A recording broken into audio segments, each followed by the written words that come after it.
Good morning all of you. देखिए बेटा, हमारा लेसन नंबर 2 चल रहा था, जिसमें हम function of balance diet, importance of balance diet and nutrition for bodies. Number 1 पे हमने करवाया कि बीमारी से बचाओ।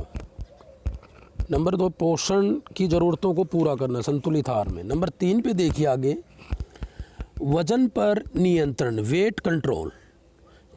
वजन नियंत्रण का महत्वपूर्ण पहला कदम संतुलित आहार लेना ही हो सकता है। संतुलित आहार सही वजन बनाए रखने में सहायक होता है।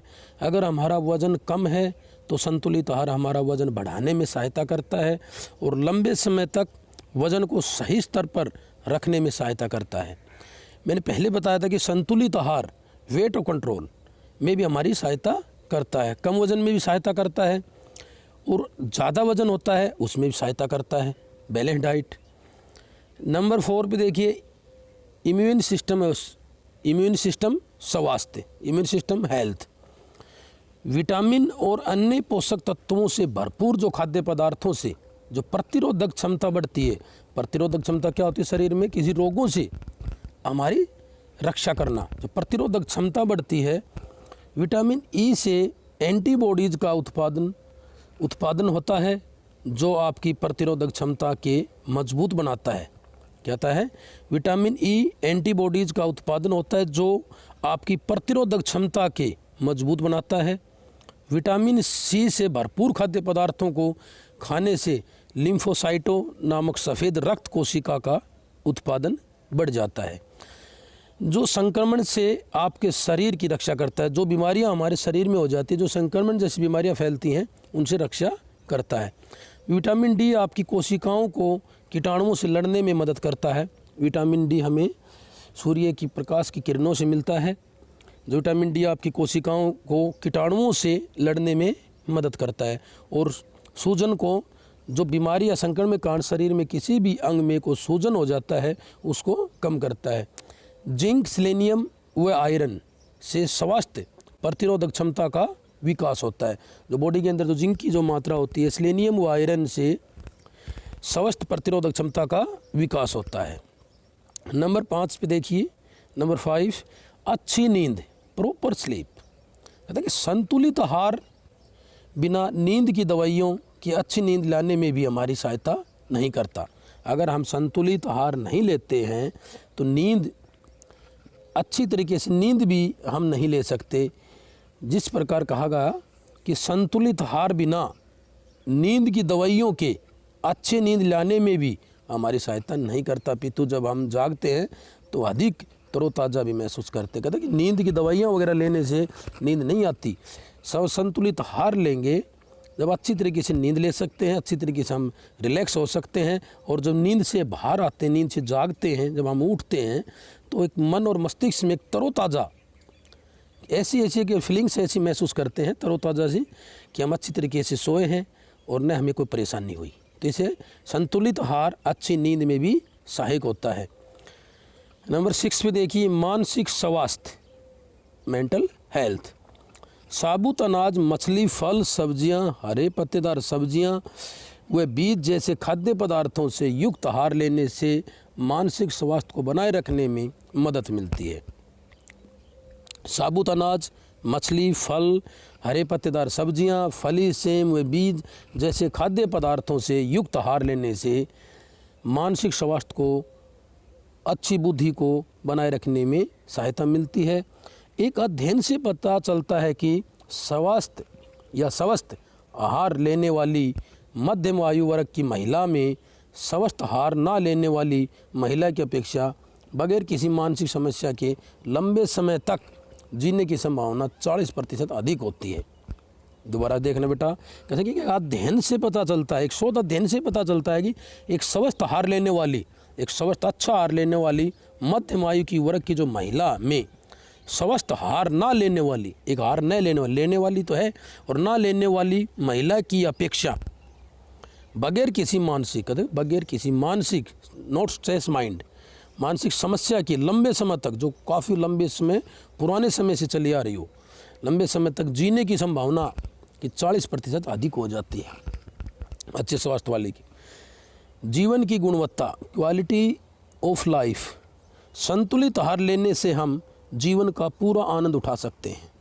कहता है कि जब हमारे शरीर के अंदर कोई बीमारी नहीं होती, किसी संक्रमण से ग्रस्त नहीं होते और संतुलित आहार लेते हैं तो हमारा मन और मस्तिष्क अच्छी तरीके से काम करता है, तो हम अपना जीवन का अच्छी तरीके से आनंद उठा सकते हैं। हमें अधिक ऊर्जा मिलती है, संतुलित आहार लेंगे तो अधिक ऊर्जा मिलती है और कम तनाव होता है, हम स्ट्रेस मैंड नहीं होते और अधिक कार्यों को कम समय में निपटाया जा सकता है और अधिक कार्य करने को कम समय में निपटा सकते हैं। कार्य करने में हमारा मन लगता है, किसी भी कार्य करने में एक रुचि पैदा होती है और उस कार्य को हम अच्छी तरीके से जल्दी कर सकते हैं।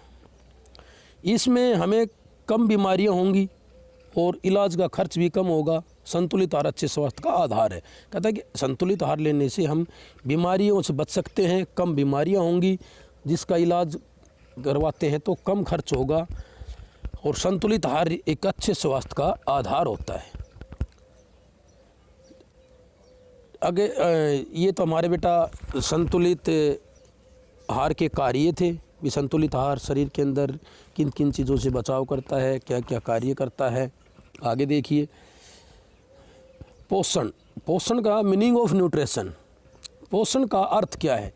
पोषण पोषक भोजन या तरल का उपभोग करने, पचाने और उन्हें अवशोषित करने की प्रक्रिया है। जो भोजन हम ग्रहण करते हैं, पोषण करते हैं, कहता है कि पोषक क्या होता है कि जो भोजन हम ग्रहण करते हैं, तरल का उपभोग, जो हम तरल पदार्थ या लिक्विड में जो लेते हैं उसका उपभोग करने, पचाने में, उसको अवशोषित करने, डाइजेस्ट करने की प्रक्रिया है, जिसे स्वस्थ वृद्धि के लिए प्रयोग करते हैं।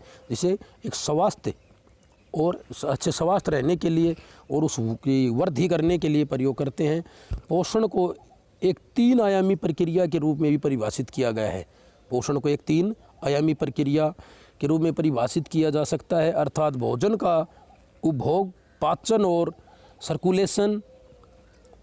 भोजन का उपभोग, पाचन और सर्कुलेशन। न्यूट्रिशन शब्द का संबंध परिभाषित किया बताया हमने, अर्थात भोजन का उपभोग, पाचन और सर्कुलेशन। अब कहते हैं कि न्यूट्रिशन शब्द का संबंध लैटिन भाषा के शब्दों से न्यूट्रिशनम और न्यूट्रायर से है, जिसका अर्थ है पोषण करना। सामान्यतः भोजन और पोषक को एक दूसरे का पर्यायवाची माना जाता है, जो कि उचित नहीं है। क्या बताया? कहता है कि भोजन और पोषक को एक दूसरे का पर्यायवाची माना जाता है, लेकिन ये गलत है, उचित नहीं है। वास्तव में भोजन विभिन्न पदार्थों का मिश्रण होता है। वास्तव में भोजन क्या है? विभिन्न पदार्थों का मिश्रण होता है। विभिन्न क्या होता है? एक से अधिक जो पदार्थ इकट्ठे होते हैं, मिलते हैं, उनका मिश्रण होता है, जो जीवन के लिए आवश्यक होता है। जीवन जीने के लिए भोजन बहुत ही आवश्यक है, जबकि पोषण एक गत्यात्मक प्रक्रिया है, जिसमें शरीर को भोजन का उपभोग कर स्वस्थ बनाया जाता है। तो कहते हैं कि जबकि पोषण एक गत्यात्मक, जो पर्यंत जीवन पर्यंत गत्यात्मक जो विकास होता है, भोजन पोषण एक गत्यात्मक प्रक्रिया है, जिसमें शरीर को भोजन का उपभोग कर स्वास्थ्य बनाया जाता है। भोजन को ग्रहण करके, उसको भोग करके और एक स्वास्थ्य शरीर का निर्माण होता है, स्वास्थ्य बनाया जाता है।